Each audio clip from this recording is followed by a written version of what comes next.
এই বিকাশ ভট্টাচার্য, এই মোহাম্মদ শামীম, এইসব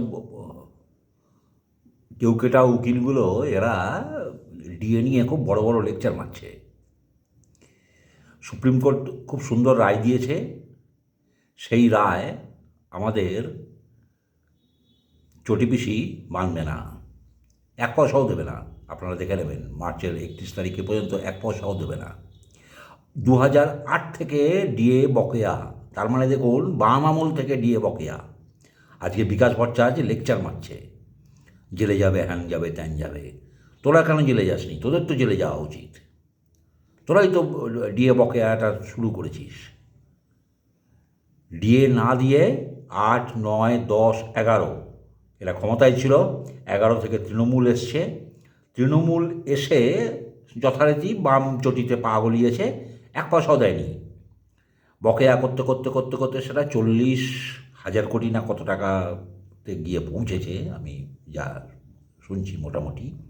ভুল বললে আপনারা একটু সংশোধন করে দেবেন। যাই হোক, যে অ্যামাউন্টই হোক, সেখানে বামেদের অংশ আছে আর তৃণমূলের সিংহভাগ অংশ আছে।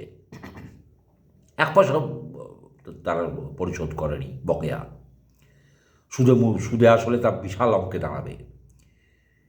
এই ডিএ যদি সরকারি কর্মচারীদেরকে পেতে হয়, তাদের একমাত্র এই ডিএ পরিশোধ করতে পারে বিজেপি সরকার। কেননা কেন্দ্র রাজ্য সহযোগিতার মাধ্যমেই এটা সম্ভব, আদারওয়াইজ কোনোভাবে সম্ভব নয়। স্পেশাল প্যাকেজ দিয়ে এই ঋণ শোধ করতে হবে।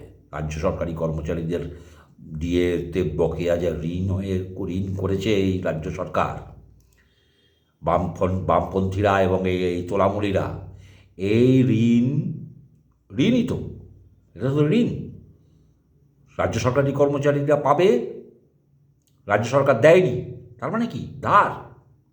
তো এই ধার শোধ করতে হলে একমাত্র কেন্দ্রের বিজেপি সরকার রয়েছে, রাজ্যেও বিজেপি সরকার দরকার, তবেই শোধ হবে।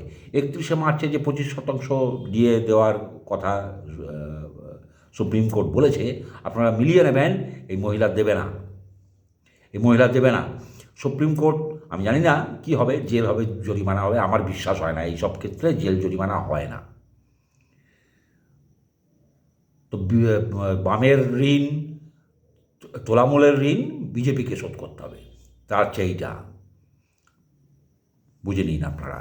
এরা আবার ভাতা দিয়ে ভোট চাওয়ার করছে। ছি!